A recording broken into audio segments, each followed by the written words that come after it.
Hi, I'm Doreen Barnes, and welcome to Reader's Corner. Today I'm talking with two authors. They've co-authored a book called Elder Abuse, You Have a Role to Play, and I'll be talking with John Johnson as well as Sabby Duthie. So I'll welcome our guests to the program. And John, I'd like to ask you a question right off the bat. You were a lawyer, you are now retired. When did you actually realize that there's elder abuse? Well, it just occurred in my practice as an estates lawyer because people would bring their senior relatives in for making wills and things like that.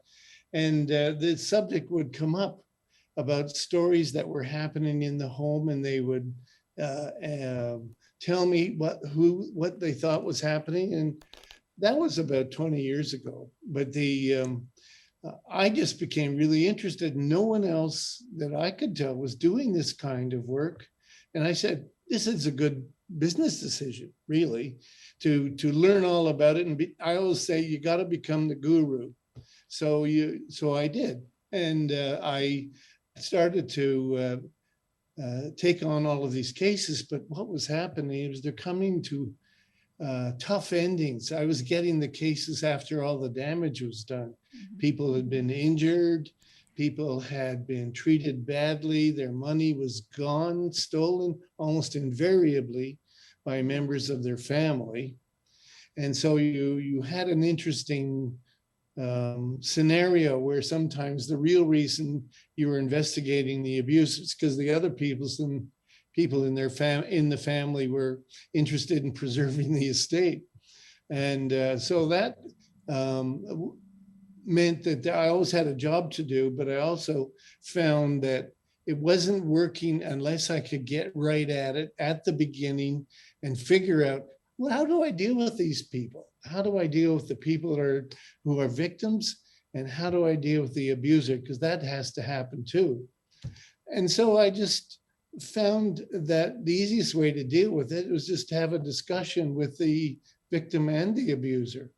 And so I'm shortening the story, of course, yes. But I would set it up so that I could visit both of them at the home. And it would just be a conversation that was about the older person's will or some other thing like that. And we would have the discussion. And with an abuser, they're always in the room. They're always listening, and they're always answering the questions for the people in the seat. And so I would say, I just really need to speak to your grandmother here. I don't need to speak to you because she's giving me the instructions. Yes. And yeah, but I know all the answers. No, well, you may know all the answers, but I really need to hear them from her. So I would be extra polite. And then there would be more interference, and the Templar would pick up, and then could even be shouting. And I said, I'm going to have to ask you to leave. Mm-hmm. And that really shocked them, because they did, what power have you got to make me go?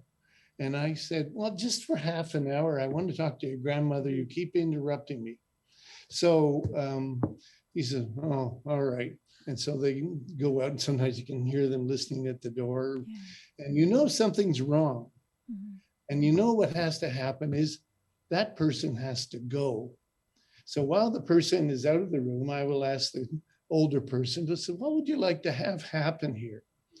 I've heard your story before, and I understand you've lost a lot of money. And I understand that this person here is the one who's taking it. What would you like to have happen? Would you like him to go to jail? No, I don't want that. Too much embarrassment, too much problem for the family. So I said, well, what would you want? I want him out of my house, and I want him to stop stealing my money. Mm-hmm. So I said, well, he'll stop stealing the money when you stop giving him the information about your bank accounts. So that's something we can sort out later. Yes. And so he would come back in. I said, your grandmother wants you to move out. And the shock of that is quite interesting, but it solves the problem, because they're afraid to not obey, because they're not real criminals. They're just skunks and cowards and cheats, people who have no life are trying to live off somebody else. And so I said, well, we just have to stop that part. So you can, tomorrow by 5 o'clock, I would like to hear that you're gone. And your grandma has given me direct instructions to ensure that that happens. But you can make it easy by packing your bags as soon as you want. And we'll check on that. And so that's the conversation that I, as a lawyer who's quite capable of arguing with people, took on these abusers, because once it's not a two-way conversation anymore inside a confined space, then you break down the abuse. They can't give instructions to the senior person. They can't do anything because you're sitting there listening to all of this and saying that's not going to happen. Mm-hmm. And if there is resistance, or if I have a sense that there's a serious physical problem going on, I just call the cops. That we have excellent domestic abuse squads. Mm-hmm. And so I find it that gave me the idea. But after that, there was 100 stories that mutated from that. And I just took a different tack every time, depending on the problem. Yes. But what happened at the end of it was the embarrassment to the family was kept quiet. Yes. And the money flow was stopped out the door, and the bad guy went away and stayed away. And I said, oh, end of that story. Next. You know, it was something that was obvious to me that had to be done. But now we're taking that message to the people. Which is good. Mm-hmm.